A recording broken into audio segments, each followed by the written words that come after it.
And we're live. Welcome to Music Matters with Jason Tramm, and thank you so much for joining us for our unique podcast community where we explore the triumphs and challenges of the performing arts world as seen through the eyes of distinguished colleagues and artists. And we're so delighted that you joined us. We have 2,100 subscribers as of today, and we grow every day thanks to people like you. It means the world to us here.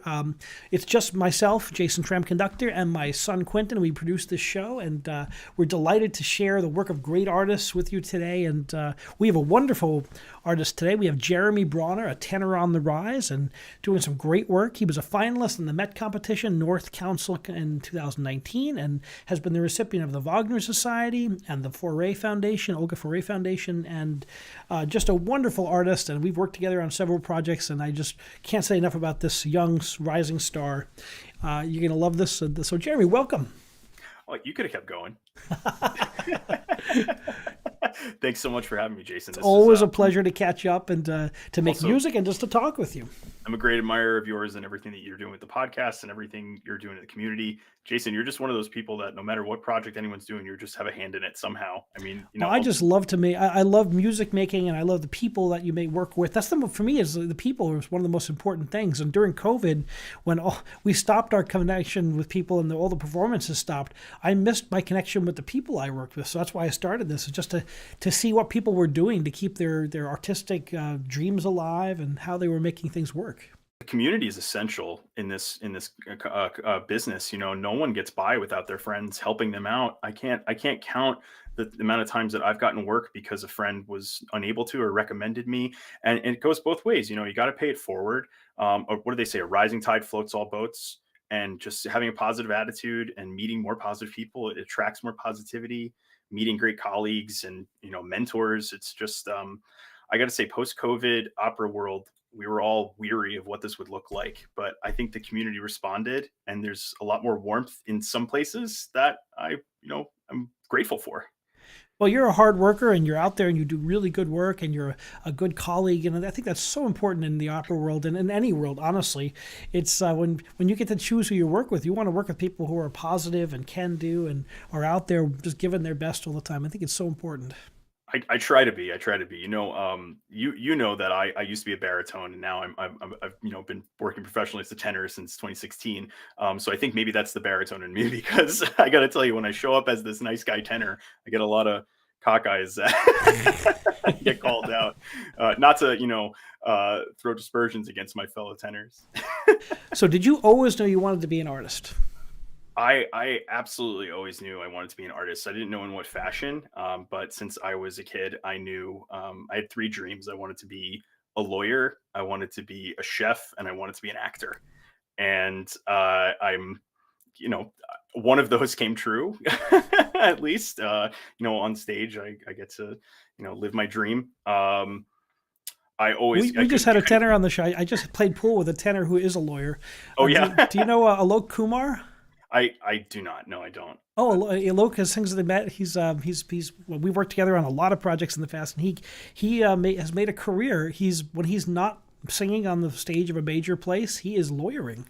That's, I guess it takes a little bit of animation to do that as well. He's a real character too. You'd like him, but you'd get along great.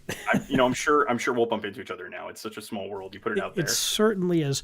So you had this love of acting and drama, and do you come from a musical family? I do, actually. My grandmother, really, she knew every show tune, taught me a lot of stuff when I was young. We spent a lot of time together when I was growing up, and she really just instilled this musical bug. I'm the only singer between my siblings, though. I'm really out of my direct family, but it really was my grandmother that put that in me. And it's amazing now. My brother has kids, and I get to watch my nephews, and the music is definitely in the genes, because I can see it already with him. And it's pretty great. Do you play an instrument? Did you play an instrument growing up? Do you still play? I tried. I tried to play. I play some bad guitar and some bad piano. It was just singing was really the most responsive thing. It was the most cathartic thing that I found. I wanted to always sing at every opportunity. I was never shy about it. And just I wanted to do more. Once I found out that there was a way to pursue it, not just as a passion, but maybe a career, I dove right in. I went to a magnet high school in New Jersey, devoted to Which one? intense acting training. It's the FPAC program at Howell High School, the Fine and Performing Fantastic. Arts Center. Like 3 hours out of the day was devoted to acting, dance, singing, stage combat, lots of different things, and then that put me on the path to university as well. I tell you, that's wonderful to have those experiences in high school, to have that intense experience and kind of to test it out, and to then just to go on to the next chapter, to be so you were ready when you got there. Yeah, You and went to it's funny enough, I Montclair use a State, lot right? of that. I use a lot of that as the basis. For some of the stuff, it was such a core informative years, but those like that gap from 14 to 18, it's embedded in there. Some of those techniques I was taught, I still use today. Well, you're a very good actor. I mean, Thank you. as a young singer, sometimes it's all voice, and people have to learn the acting on the chops on the road, which is very difficult actually. And it's with your background in theater, it must make a big difference. Like I said, I always feel comfortable on stage, and we all have to work on something. I didn't go to a conservatory for music. I actually went to Montclair State University and got my BFA in musical theater. So I felt like I was always playing catch up a little bit. For the cerebral side of music, I always had to study a little harder. That To was so surprising when I first worked with him and I heard you sing, and I'm like, this guy has a musical theater background. I mean, the voice is just so big and exciting, and like I wouldn't have thought that right away. And then the more I learned about you, I'm like, that's so interesting. That's really a unique approach and a unique way to come to this career. I guess you know what it is. I think it's just it's a little more integrated in like the mainstream culture. So it was a little more it was a little easier for my parents to reach out and find activity within the community for me to go and do the community theater musicals and whatnot, and then the school plays, and those became. But I had the right teachers. It's actually one of my high school teachers. I'll give her a shout out. Her name is Regina McGowan. She Shout out to good teachers. It's so Yeah, important that we have those teachers in our lives. she really was the one that kind of put the question mark. Said you have a more legitimate sound, and then it was in university. It really they basically just said, you want to climb a mountain, here's the highest mountain, go ahead, and that was it, and that was opera, and I'm having Climb fun. every mountain. Sure. It is like I tell my students, it's like the vocal Olympics, right? It's like once you get that bug for technique and for singing those rapid, nothing like it. Yeah, it's living art. It's one of the only high art forms that's still community driven. It's there, that and museums and the ballet. I mean, the symphony. There's only so many of those rich cultural wells that we have access to, and opera is just so exciting to us. It seems so almost mundane because it's the everyday life, but I gotta say, anybody I tell that I'm an opera singer, their eyes light up and they want to hear more, and they're just so excited because it's so far off this world, and to be a part of that is just amazing. So tell me about the transition from going from a musical theater background and going into opera. What was it like to make that transition from a baritone to a tenor on top of that? Sure. It was a lot of like listening and imitating, I gotta say. I kind of listened to those that were around me that I thought were better and tried to just do what they did until I found the right teachers that were saying that those noises I'm making are actually technique, and this is how to do that on command, essentially. And working the artistic side, and how to develop that technique took some time. And then it wasn't until I was a few years out of college that I realized I was doing the whole thing wrong. I was doing it wrong the whole way. I just had to flip it upside down, and it was instantly like I threw another log on the fire, and I had all this new passion, all this new music to learn as a tenor, and all this great stuff that I never looked at before. It was a baritone, and all of a sudden I had a real appreciation for the art form that I never had before, and it really lit a fire in a new way. And I don't think if I was singing as a baritone, I would have been as excited about it until I turned and became a tenor, because that was where my home is now. It's amazing how you adjust to that, and when you find the right rep, it just fits, right? Like, and for you, like you really sound like a tenor with that baritone core. It's really exciting and thrilling. There's so much great rep for that for your Fox. So I can't wait to see where the next step will take you. I'm very excited, and in fact, you and I actually have some exciting stuff coming up at the end of the month at the South Orange Performing Arts Center at Seton Hall. We'll be doing a wonderful concert of Verdi's La Traviata. Um, Funnily enough, that was the role I made my debut as in 2016 with Del Arte Opera Ensemble. What was it like the first time doing it? It's always that's for me. This is my 30th Traviata, 31st Traviata performance. In my score, I put down everywhere I do them. So I've got every performance I've done, through the runs over the years. And Amazing. Traviata was up to 31. So I can't wait to do it again. I just love the show, and I just love Still need to working with look my at pages colleagues. after 35, after 31. There's so much to teach in it. There's just so much to it, right? It's like, and every time it's different because it's different cast, different singers, different circumstance, different orchestra. So every time it's like looking at a great painting. When you shift the perspective slightly, it changes.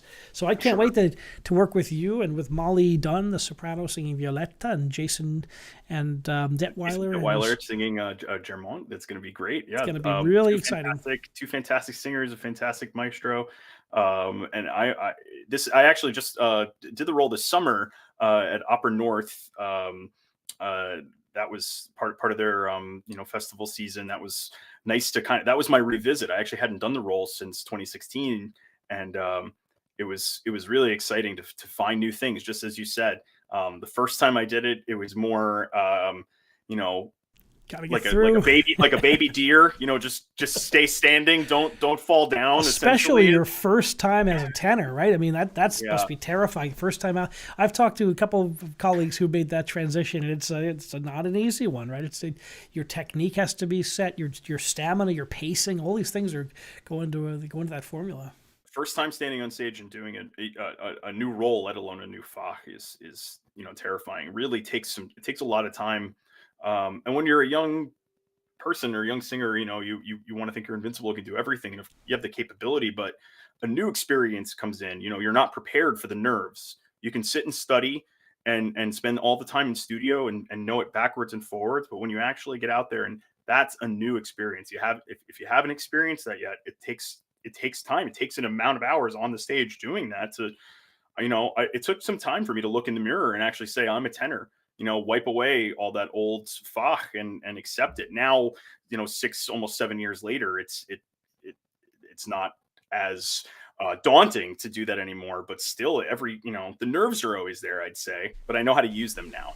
I tell my son just auditioned for college. I'm like, you have to take the nerves and kind of, if you're prepared, if you've done the groundwork, the nerves work to your advantage, because then all you have to do is just kind of get yourself excited and get out there and do it.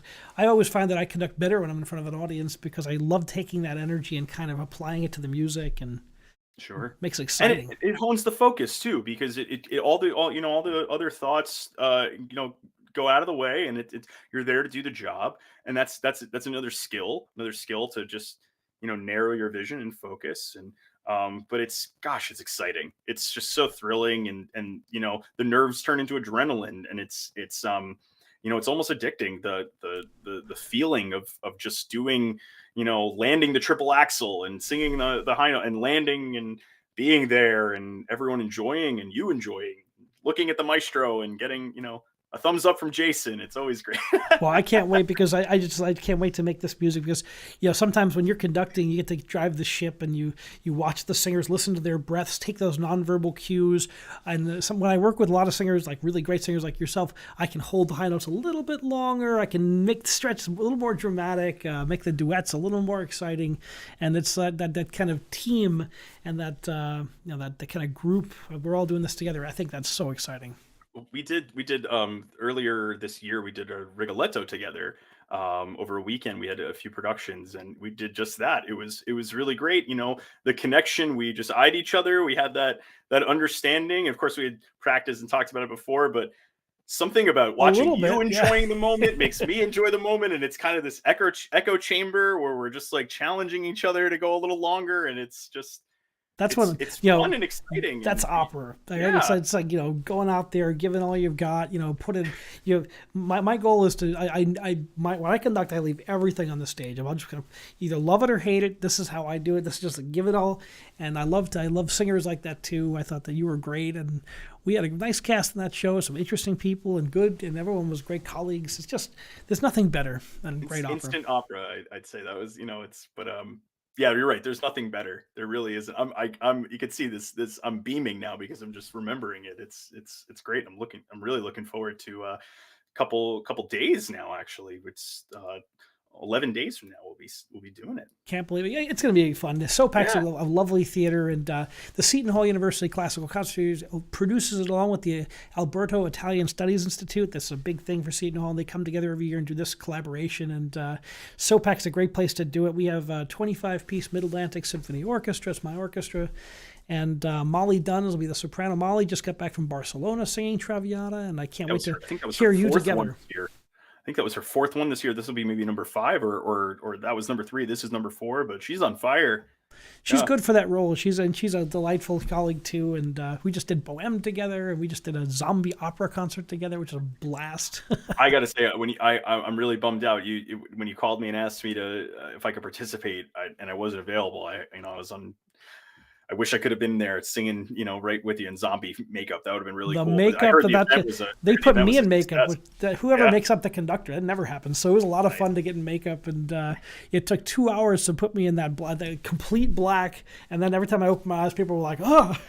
Was Quentin there filming too, or? Not that one, but they had a whole team there. That it was 2,500 people came to see it, and Jersey City is a hip hopping place. It was a Oh whole lot yeah. of fun. I was getting all the email blasts about it from all my things I'm subscribed to. I don't know. I've told you this before, but I'm also a real estate agent. So Oh, I didn't know that. That's right. That's right. yeah, that's a gift from COVID, I'll say. Going back, 2020 was going to be a bang up year for me. I had a nice season, like many, booked, and we all saw the dominoes fall. In real time, it was really scary. It's essentially like we all were just falling out of a plane, watching everybody else fall down along with us. A couple parachutes popped up here and there, and that was nice. But we had to pivot. So I took the time, got my real estate license, something I had always wanted to pursue, and something I feel that I can also continue to do in parallel with my opera career. I don't have the time to devote to be a lawyer, That's a and I have to stick to being a chef at home. So now I guess a real estate agent and an opera singer. But I Well, was getting all it's those posts. it's Zombie fascinating opera. to see people how creative they can be, and when you're not singing, you have to be doing something. Did you also have bartending in your background? Oh yeah, I've been doing that for like about 12 years now. I've been a bartender. What do these people think when they hear you sing? I'm a regularly animated person at the bar anyway. So when the minute I'd say, and I'm not shy about it. I tell people I'm an opera singer. They elbow the person next to me and they say, I knew it. I could tell. Everybody always knows. They say, I could tell from your voice. You're a tenor. And I, occasionally, if they're a nice person, I'll sing for them a little bit. And, although I'll refer them to my website and they'll watch a video. They'll show me on the phone. That's you, Well, so has the real estate been a good thing for you? It's been a real challenge with the Fed raising interest rates. I know for all of us in the real estate sector, but as a new agent starting in 2020, like during COVID, I'm not running around with my hair on fire. I mean, there's not much hair to run around with on fire, but I'm watching some people that are struggling to adapt because what they've been doing for the last 10, 12 years isn't working anymore. I feel I had a good leg up into already a system that was changing. So I've been able to adapt and work on that. Fortunately, for my own self, there's a lot more music going around. So I just do what I can to fill the gaps in working. But like I said, I'm doing a great concert with you at the end of the month. I've got some things booked for the spring. I'll be singing Pinkerton with Bohème Opera New Jersey. They're doing a production of Madama Butterfly in the spring, and I'll be doing 2 performances, I believe. And you've sang They're a lot doing. with you. They hire you regularly, right? They've hired Yeah, you many that's times. this will be my second season with them Oh, officially. second, great. I've done a few concerts with them, and we were originally going to do Rigoletto in 2020, Ma. Now they mounted it in 2022, and this year we just did that. This was a Rigoletto year. I did one in New Jersey shortly after, to Pittsburgh, and then to Buffalo with you. So that was fun. That was three Ducas in a row, and the premiere was actually with NJ Bohem, so it was nice. That's By the lovely. time I did it with you in Buffalo, I was a pro. That's It certainly helps to do these shows regularly. I tell you, like I've done a lot of Rigolettos and I've done a lot of Bohems. I've done a lot of Butterflies, and they get easier. I should be the transitions make sense. The role makes sense. What are some of the characters you like playing the most that you've done? Oh my goodness. I really love Verismo opera. Just anything that's like story driven or emotional driven. This year I also did my first Rodolfo with Opera Modesto in Modesto, California. Roy Stevens and Annalisa Weinberg, they were out there. They're just fantastic people. Really, just Rodolfo is an excellent character to play. Just the whole breadth of emotions. He's the happiest he's ever been. He's the saddest he's ever been. The best of I times and the Yeah, worst the of best times. times, worst times. Anything that's emotion driven, really. Kanyo is was the right at the tail end of everything going well, right before COVID. That was the last thing I was supposed to be doing, so that got away from me. But still chasing that We've got to as do a a for an conyo together. That opportunity. would be a lot of Yes. Oh fun. yeah. That's I leave. It's when I talk about leaving it all out there. That's a role you leave it all out Have you there. done Cavalleria at this point? What was that? Have you done Cavalleria Rusticana? I have not. I've not done Cavaliero Rusticana. Although we were discussing one of our mutual friends. She referred me. She said we got to sing this duet together. So I'm going to do a deep dive, learn that, and I know they usually get booked together. It's rare to find a tenor who can sing both of them. A lot of the sopranos can sing both of them, but not the tenors so much. I think some can do, but it's very rare. Mhm. And I think you could. Well, that's I. If your your vote of confidence means a lot. So. I mean, you've got the you. It's unusual that a voice of your color and size can do something like even the Rigoletto is a challenge. It's so sits so high. The tessitura is so high. Sure. All Oh, those, it's you know, yeah. Everyone thinks La Donna Mobile, but that happens at the very end of the opera. You got to go through. Act. that I think for me, quartet Act is Two is the murder to killer. me. The That's the one that Pottery. scares me. Yeah. For the tenors, I get scared for the Sure. tenors. Sure. Sure. That Yeah. Act Two is tough. That's a tough intro, but you can get through that. It's a fun role. That's a fun role to do. I gotta say, Verdi knew how to write for tenors. I think he liked tenors because he gives them a great number and then a coffee break, and then most of the time. Vespri Siciliani, on the other hand, you're singing for 400 pages, but now you're starting to work on some Wagnerian rep. That's really exciting. Tell us about yes. that. So that's something that had been on the horizon and now has been creeping up. I had a wonderful opportunity. The Wagner Society in New York presented a fantastic showcase a few months ago, at the end of the summer, with some amazing artists, truly amazing artists. Scott Carlton and Carol Farley led the masterclass. They gave me the opportunity to do the Act 3 duet from Lohengrin, starting from the end of the marriage, pretty much almost to the end of the opera. That was the most Wagner I've really been given. I've done an aria or two, or just a couple pages. As anyone will tell you, you'd imagine that's like the biggest singing, and something you don't want to do is learn something before your voice is developed for it. So the things lined up, this opportunity came, and it felt like a nice warm hug. Things have been feeling good in that area, and I'm fortunate enough to have been asked to be the cover for a Met Opera Guild presentation of Lohengrin happening in February, presented by wonderful soprano Jane Marsh. Ah, She'll be presenting that in concert, as part of their outreach for the new production. There's going to be a new production happening at the Met in the spring. It's one of the hardest tenor roles in the repertoire, the Lohengrin. It's one of the absolute pinnacles of the rep. And so, what's Wagner feel like to you? And it's interesting. It sits a little lower than some of the Italian rep, but It it's sits lower than the longer. Italian rep, definitely. It's aimed kind of in a different area, and it's written for the voice. He didn't have any disillusions of how the human voice should sound, like some composers might. It's a lot of sustaining, I'll say. It's maintaining and sustaining, which is again a new skill and a new mindset. To just remain is entirely more difficult than it sounds. It's not doing anything, it's doing nothing, which is very small distinction, but that's almost it. And that's at least what I found in studio. I've been studying with my teachers, Carol Yar and Andrea Del Giudice, along with my coaches, Mitchell Cirker, on this rep, and they're really helping me just find the space and just let it exist there. Listening to great singers too. I mean, James King gives a masterclass every time he opens his mouth on Wagner. It's just really incredible stuff. Yeah, it's just thrilling repertoire, and when you put that with the orchestra, and the orchestra is just massive. I mean, I've been privileged to do Wagner a few times, and it's always like such a thrill to get in front of that orchestra, and it's such the depth of music, and it must be a thrill to sing with an orchestra like that. It's so cinematic. It's so evocative. It really is. And again, I'm very aware of how green I am in the industry. It's almost as if it's an entirely new room that's just opened up that I've barely begun to peek into.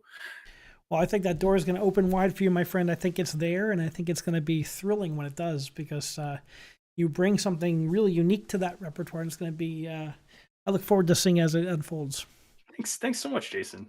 Yeah, it's really exciting. I'm hoping there's just more opportunities there.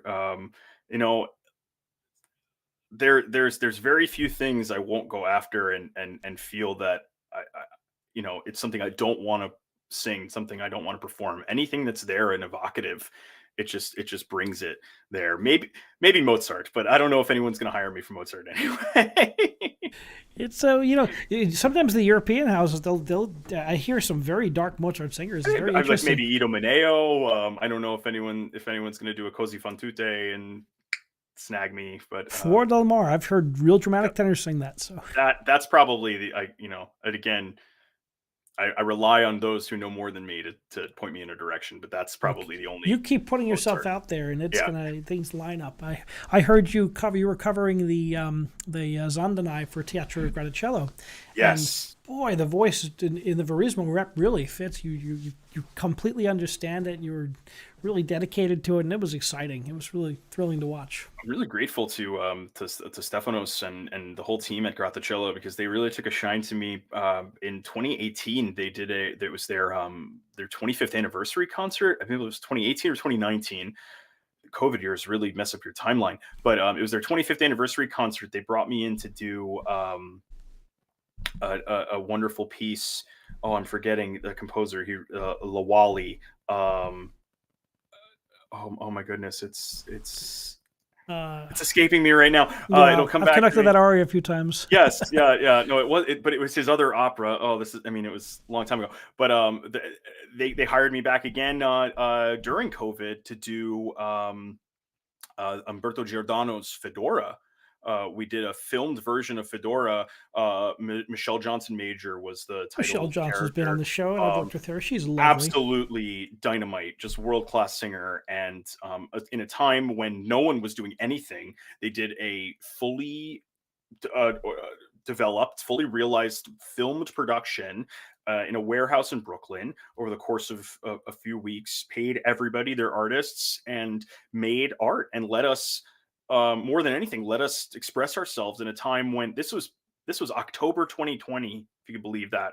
Like we were, scariest times, but they made it. And then they had me back last year to cover Romeo in Zandonai's Giulietta e Romeo, which I I had to listen. I listened to with fresh ears. I can't, say that I had heard the piece before, but That was new for all of us. That was it a was it thrilling was new production for too. all of us. Yeah, but what a piece, really. What a that whole intermezzo at the end Oh is yeah, Tommy. yeah. The storm scene. That's urging almost on the Wagnerian side. Definitely in that direction, isn't it? And Yeah. yeah, it was fascinating music. I've studied some of his music, but you never see it performed or staged, and it's thrilling. You see, like you can see the other composers that came before, kind of shaping it. It's like, okay, very interesting.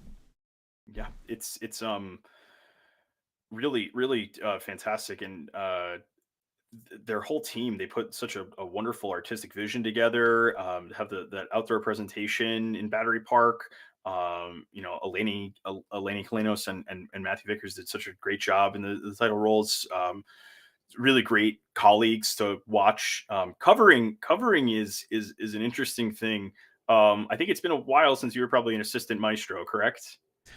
I'm always doing different things these days. Fair. But yeah, it's been a while since I've done that. But boy, Yeah, I would say, but that's probably your experience with covering it. As been there. if I had to guess, Yep. it's a weird thing because you have to prepare yourself as if you're going to perform the role, and then you just have to sit on your hands and keep your lips zipped and you know absorb and watch everything that your colleagues are doing, and then when you're called upon to fill in whatever capacity, it's always this game. Don't do too much, just maintain a placeholder in that regard. But then if you're fortunate enough to get called up to do the performance, then have you been called up as a cover before?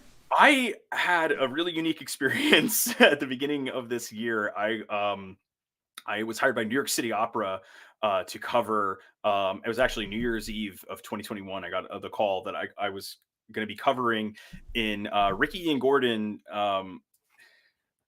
the only composer, I believe, second to Bernstein, to have a premiere at New York City Opera and Lincoln Center at once. Had two co-productions. Incredible. It was Intimate Apparel at Lincoln Center, which just had its PBS broadcast, and I think probably still able to be accessed if no one's seen that yet. But this was his other production with New York City Opera, the Garden of the Finzi Contini, based on the book of the same title, the film of the same title. A real fascinating tale of Italian Jews that were surviving during the time of Mussolini's rise in Italy, and the rise of the fascisti, and just the telling of that, this like very affluent family that had basically a wall around them, and almost as a metaphor as well. But not to digress into the plot, but I was called upon to cover the role of the title character Giorgio, who was this narrator. He's actually the author of the book, and the main viewpoints for everything they're in. And again, this was 2020 January, New York City. This was Omicron, height of Omicron. And I had an interesting experience because I was covering, but they had to have a designated survivor, so I wasn't allowed in the room. In fact, none of the covers were. We were all watching on a Zoom, very much like this. And long story short, it got to the point where through some scheduling details, I was gifted a performance slot. I was told that I would have one performance, and had very limited rehearsals to do that, but Jim Lowe was the maestro, and Michael Capasso, the director. They grabbed me. We had as much rehearsal as needed as they were able to give me, and I was fortunate. I had that performance. It went off without a hitch. I was ecstatic. And then the next day was just told shortly that I would also be going on again. See, so it pays to be super prepared. And, through no fault of my colleague Anthony Chiaramitaro gave off a stellar performance throughout the entirety of the run. This was just a scheduled thing that just led to one more, and it was I was fortunate. I was prepared. I did my homework. It was scary, but it wasn't.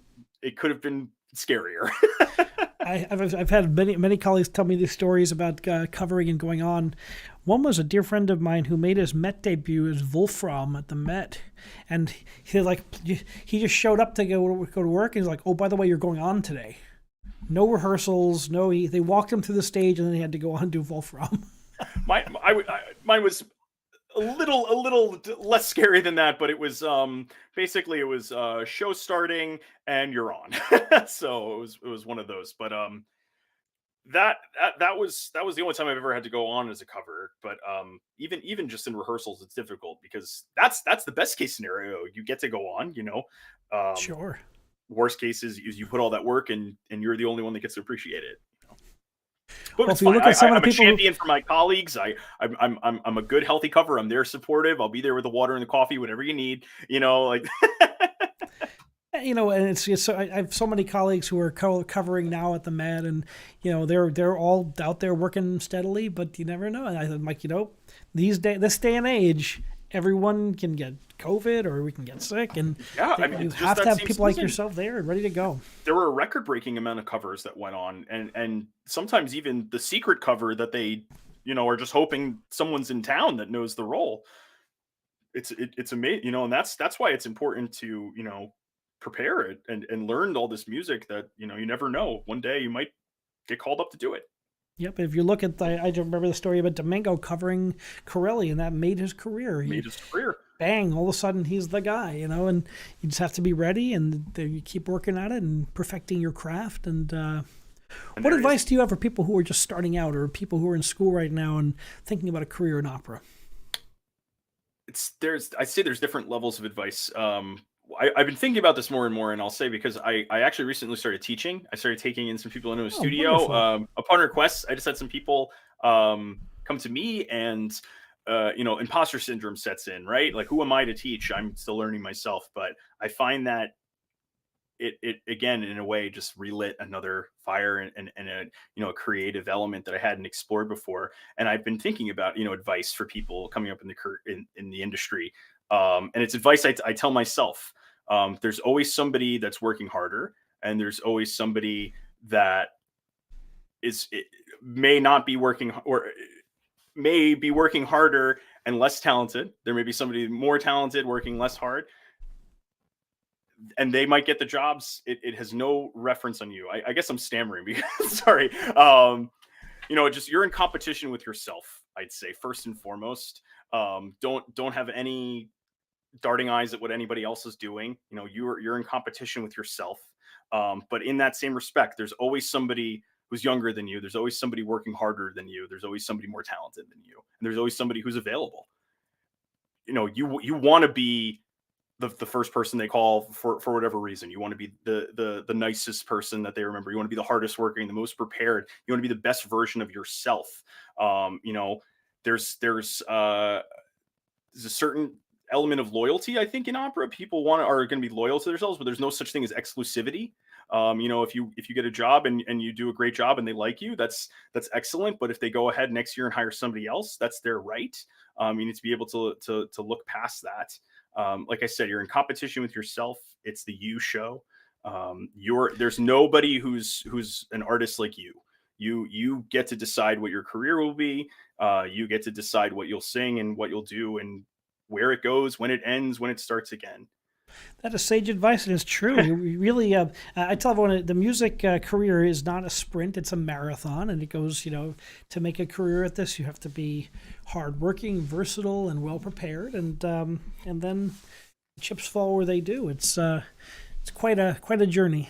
It really is. It really is. And it's I'd say never rest on your laurels. It's really like set a goal for yourself and then set a new goal for yourself when you reach that one. You're never done. There's always more to grow. We learn more every day as artists. Every day we wake up, we're a different person. So there's more we can achieve. There's more we can do. As time goes on, we're more capable of more things. I'm when I just starting out, I couldn't dream of being where I am today. And right now I know that my aspirations, when I arrive there, I'll know that there's more I can reach for. I think the day I feel that I'm finished is probably the day I decide that I'm no longer want to, pursue the career, because what left is there if I'm a finished product, right? Yeah, and there's always different roles to tackle as you get older. Sure. You take on different roles, different fox, and there's so much.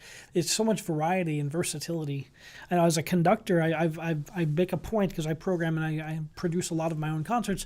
I pick a certain amount of rep that I haven't done before. I mix it with things I have done before, and I kind of like this well balanced diet of really great music all the time. Yeah, I've actually, funnily enough, this evening I'm going to be singing at a local restaurant in Jersey City, Green Pear Heights. There's the Jersey City Arts and Cultural Fund, the trust. During COVID, they accumulated a bevy of donors that developed this trust to then kind of just give back to the community. So through that, this wonderful restaurant, they were able to do a series of concerts in November. They hired me, I'll be there today. And I was so excited, Jason, because I was doing just that. I was singing stuff that I don't normally get to sing. I'm bringing some Nemorino, Fun. some Italian canzone, some Neapolitan songs, some things that I don't get to do in the small puzzle pieces I'm trying to fit into within the industry, just some stuff that I get to express myself. And I got to say, I was having a blast. I'm looking forward to it. I wish you a wonderful performance night. That's Thanks. exciting, and make sure you check that out. And this is an artist you want to hear live. He's thrilling, he's exciting. The voice is really just it's gonna go very far. So you want to hear Jeremy when you can. So, Jeremy, how can people find out more about you? Where can they go to You learn can more? check my website, jeremybrauner.com. I'm on Facebook. I'm on Instagram. I'm not on Twitter. I don't know if I should be. I don't know if you're following anything that's going on I'm glad I don't with have Twitter stock yeah, there. or I actually, you know FTX what? as I might be well. on Twitter. I might be on Twitter from like 10 years ago. I don't even I'm know at on this Twitter. point. I post on there. I don't know what Yeah. happens to it, but it just kind of goes out there and no one reads Well, it. I think it just falls in a hole. But I'm on Facebook, Instagram. Thinking about starting a TikTok soon, maybe. But my website. I'm on YouTube. And you can come see Jason and I both on November 30th at South Orange Performing Arts Center. I'm always posting 6:30 starting, and 6:30. tickets are very reasonably priced for that. And it's sponsored by Seton Hall University Concert Series, and it's going to be a wonderful. We're going to have projected images for scenery and a nice concert version. It's going to look very nice. I love that piece. I really just Traviata. It's Heartbreaking. Act four is heartbreaking. heartbreaking. It's just I'd say it's a perfect opera. It really is. It doesn't leave me wanting anymore. It doesn't leave me feeling that I need that there was too much. It's really just, I think, a perfect tale. So, Jeremy, I'm going to change tack here before we Sure. wrap up, and you go to sing tonight. If you could have a beer or a coffee with any living opera or any living or deceased opera artist, who would it be? And then, if you could have a coffee with any non-opera musical artist, who would it be? Oh my gosh, put me on blast. I'm assuming in this languages like we can communicate. All right, I'd say non-living, maybe a tie between Franco Corelli and Carlo Bergonzi. Um, Also Giuseppe Giacomini. So the three of us can grab a beer. Living, I'd like to have a beer with Jonas Kaufman, I think, and you know, just chat. I'm actually, I think he's going to be doing I'm a bit of a fan. He's going to be doing a Schubert piece, I think, at the Park Avenue Armory, Oh, called Doppelganger. This was supposed to be happening in 2020, but alas, alas. that's gonna be very cool. I'd say that alive there. And non opera world. Um, I'm a bit of a jazz fan too. I'd sit down with Django Reinhardt Mm. and pick his brain. I think that whole like French gypsy jazz manouche invasion is just so cool. I think it would just really, it's like such an intellectual musician, I think, but jazz musicians astound me. Rhythm is probably my Achilles heel. It's probably what I spend the most on. And just like to go from a 7/8 to a 12/8, like I just, it blows my mind. Yeah, and it was actually it was a university class. It was I think to fulfill a humanities course. It was going to be one of those throwaway classes I took in college just to get. Oh, here we go. I'm an opera singer. I'll take introduction to jazz. This will be easy. And wouldn't you know it, I fell in love with jazz. Isn't that way And where sometimes those classes are just really surprisingly interesting, and you wind up. I took geology when I was in college, and I took sociology, and I loved both of those courses. And oh and I watch documentaries on pretty much when I'm not doing music, which is like most of the time when I turn my brain off, I watch a documentary on history or human evolution, and I just love that stuff. oh yeah, yeah. Oh, I think I watched every episode of like the Planet Earth series and Blue Planet. David Attenborough could David narrate the phone. Attenborough could Oh narrate yeah, my life. That'd be awesome. yeah. That's I'm also yeah. You know what? I'm gonna non-opera too, and not even music. I'd say someone I like to sit down with, Billy West. I don't know if Hmm, you know. Do you know who Billy West is? I don't. He's you probably heard his voice in many cartoons, but he's one of the top voice actors.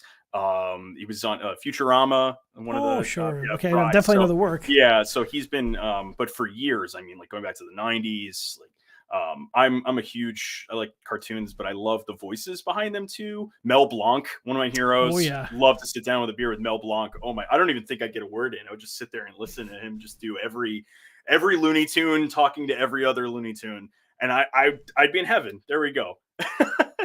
That's actually funny enough. That's a huge inspiration for opera in my life. One of my biggest Kill the Wabbit. influences, Tex Avery and although the Merry Melodies, the Warner Brothers cartoons, because those Bugs Bunny and Elmer Fudd doing Rise of the Valkyrie, and then watching a Tex Avery dog conducting somebody singing Figaro. I would go around the house as a kid trying to imitate this, and that was little did I know where that would bring me. A whole generation of opera people. The young people Oh got yeah, this just opera that way. yeah, kill the wabbit, of course. Of course. Well, But that's what I love, because if that somewhere along the way we lost the plot. There was their generation of people that grew up with opera part of the pop culture, and now it almost had this like distance. And you know, first and foremost, I would imagine I personally think, opera historians might disagree, but I think it's an art form of the people. It was, mocking certainly aristocracy was in and Verdi's time. Like, yeah, it was mocking aristocracy, and it was, it was for the people, and now it's viewed as this like stuffiness. But you can get $25 tickets to the Met, sit in the back row, and hear the best live singing imaginable. And it's, I've had some pretty spectacular experiences in the family circle myself. I that's a little inside info to anybody who is not in the industry. Go sit in the family circle. You I can used to go spend. standing room when I was a student. I was as a, doing my student teaching. I would standing room 3 shows a week. Would you ever second act a show? No, I would just go. I would keep sneaking down. Oh, you wouldn't. Oh, you wouldn't wait until everyone went and had a cigarette during intermission and just walk back in with everybody. People used to leave. They leave after Act One, so I start Right. going down, down, down. But if you back in the day, you can't do this anymore. But everyone would come outside, smoke a cigarette, and you could just walk back in with the crowd. They're That's not going pretty to check. smart. Now everybody, they got a QR code. They'll check everything. Yeah, I'm sure. And they'll check all your at every checkpoint.